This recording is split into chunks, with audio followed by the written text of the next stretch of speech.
Hello दोस्तों, स्वागत है आपका आपके अपने प्यारे से यूट्यूब चैनल यूपी पर साइंस क्लासेस। तो आज हम लोग फिर से एक नए टॉपिक के साथ अपने इस प्यारे से यूट्यूब चैनल पे उपस्थित हैं। आज हम लोग एक बहुत ही महत्वपूर्ण टॉपिक का डिस्कशन करेंगे और ये टॉपिक हम लोग का जो है ये पुष्प की संरचना से संबंधित है। तो हम लोग जो है आज पुष्प की संरचना के बारे में डिस्कशन करेंगे कि कोई भी जो पुष्प होता है उसके अंदर कौन कौन से भाग होते हैं और उनका क्या कार्य होता है। तो सबसे पहले अगर पुष्प की बात करें तो पुष्प जो होता है ये तने का ही एक रूपांतरित भाग होता है और ये जो तना होता है रूपांतरित होकर के पुष्प में परिवर्तित हो जाता है। ठीक है, तो आज हम लोग जो है पुष्प की संरचना के बारे में जो है डिस्कशन करेंगे। तो सबसे पहले जो है आइए हम लोग देखते हैं कि पुष्प के अंदर कौन कौन से भाग पाए जाते हैं और उनका क्या नाम होता है। ठीक है, तो सबसे पहले अगर हम पुष्प की बात करें तो मैंने यहाँ पे एक पुष्प का डायग्राम बना करके रखा हुआ है और हम लोग का जो मेन टॉपिक है वो पुष्प की संरचना है, स्ट्रक्चर ऑफ फ्लावर। ठीक है, तो ये जो मैंने एक फ्लावर बना करके रखा हुआ है इसमें कौन कौन से भाग होते हैं तो आइए हम लोग देखते हैं। तो सबसे पहले अगर हम लोग उसके बेस से स्टार्ट करें तो सबसे नीचे हम लोग का एक पार्ट आता है जो ये फूला हुआ भाग होता है जिसको हम लोग पुष्पासन कहते हैं। इसी पुष्पासन से ही जो है हम लोग का जो पुष्प होता है वो तने से जुड़ा होता है।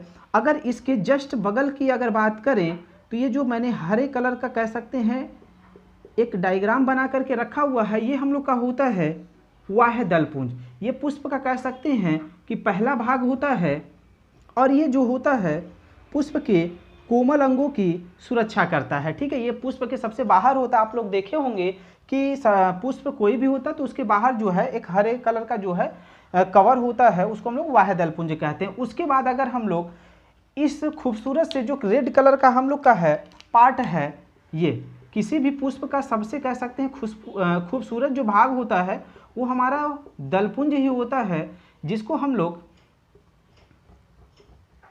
कोरोला कहते हैं और इसको हम लोग कैलिक्स कहते हैं। ठीक है, उसके बाद अगर तीसरे नंबर की बात करें तो हम लोग का जो थर्ड नंबर पे आता है ये जो एक हम लोग की डंडी टाइप की संरचना निकली हुई है, इसको हम लोग जो है इस पतली सी पाइप वाली संरचना को पुतंतु कहते हैं और इसके छोर पे जो थोड़ा सा फूला हुआ भाग होता है इसको परागकोश कहते हैं। ठीक है, यही परागकोश और पुतंतु दोनों हमारे मिल करके पुमंग बनाते हैं, जिसको हम लोग नर जनन अंग कहते हैं। मतलब कि कोई भी पुष्प होता है तो इस पुष्प के अंदर जो है नर जनन अंग हम लोग का क्या होता है, पुमंग होता है और ये पुमंग जो होता है वो परागकोश और पुतंतु से मिलकर के बना होता है। इसी परागकोश के अंदर ही जो है परागकण जो नर का युग्मक होता है वो इसी के अंदर भरा होता है। ठीक है, उसके बाद अगर हम लोग इस पूरे पुष्प में देखें तो सबसे फूला हुआ ये जो भाग होता है इस पूरे फूले हुए भाग को हम लोग कहते हैं अंडाशय।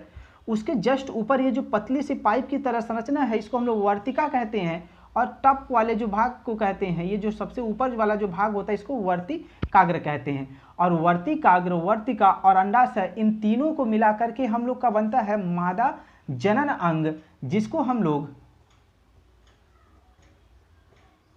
जायांग कहते हैं। ठीक है, तो किसी भी पुष्प में हम लोग कह सकते हैं कि चार मुख्य भाग होते हैं। एक हम लोग का वाह्य दलपुंज जो सबसे बाहर का होता है, दूसरा दलपुंज जो पुष्प का सबसे आकर्षित करने वाला भाग होता है, तीसरा हम लोग का पुमंग जिसको नर जनन अंग कहते हैं और चौथा हम लोग का होता है जायांग जिसे हम लोग मादा का जनन अंग कहते हैं। ठीक है, तो आइए हम लोग इसका थोड़ा थोड़ा जो है डिफिनीशन भी जो है लिख लेते हैं।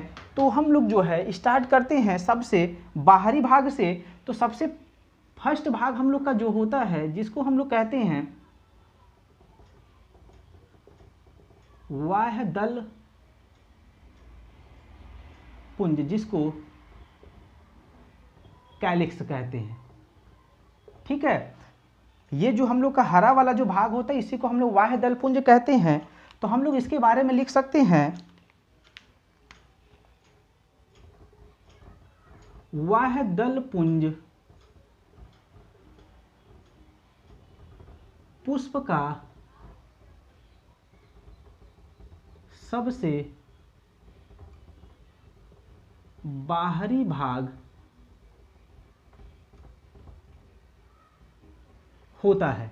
ठीक है, जो हम लोग का बाह्य दल पुंज होता है ये पुष्प का सबसे बाहरी भाग होता है।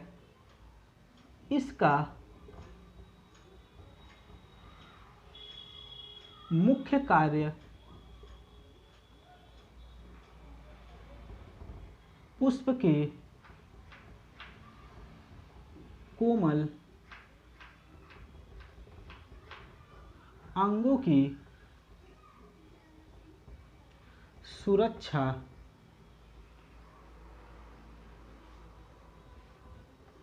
करना होता है।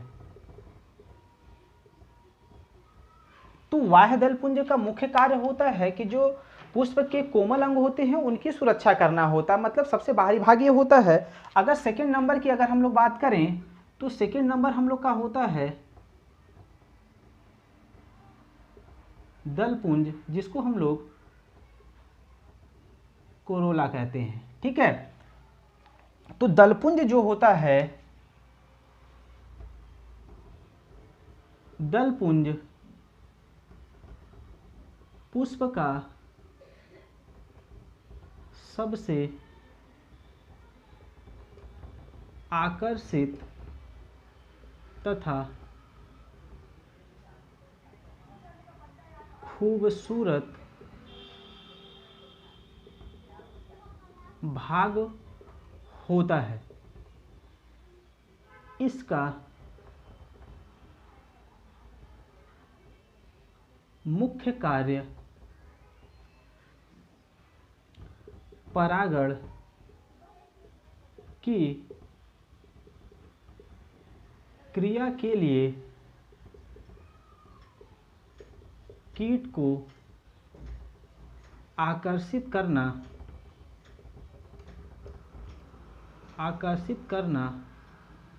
होता है।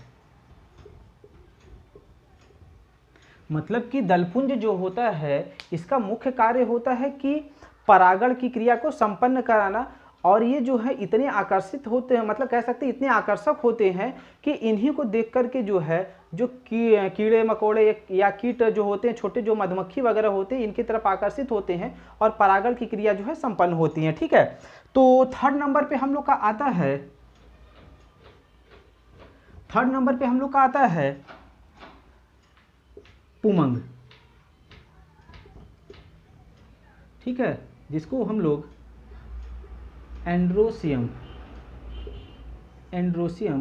भी कहते हैं। ठीक है, तो इसके बारे में अगर हम लोग बात करें तो पुमंग पुष्प में नर जनन अंग होता है। मतलब कि पुमंग ही पुष्प के अंदर जो है नर का जनन अंग होता है। यह पूतंतु तथा परागकोश से मिलकर बना होता है। मतलब हम लोग का जो पुमंग होता है, ये हम लोग का जो पूरा है इसी को हम लोग पुमंग कहते हैं। ये पूतंतु और परागकोश दोनों से मिलकर के बना होता है और इसी को हम लोग नर का जनन अंग कहते हैं। ठीक है, इसी परागकोश के अंदर हम लोग का जो है परागकण लगा होता है। ठीक है, अब अगर हम फोर्थ नंबर की अगर बात करें तो हम लोग का आता है जायान, जिसको हम लोग गायनोसियम कहते हैं। ठीक है, और ये हम लोग का क्या होता है, ये हम लोग का मादा जनन अंग होता है। ठीक है, तो इसको हम लोग लिख लेते हैं, यह पुष्प में मादा जनन अंग होता है। यह जो होता है वर्तिकाग्र, वर्तिका तथा अंडाशय से मिलकर के बना होता है। यह वर्तिकाग्र, वर्तिका तथा अंडाशय से मिलकर बना होता है।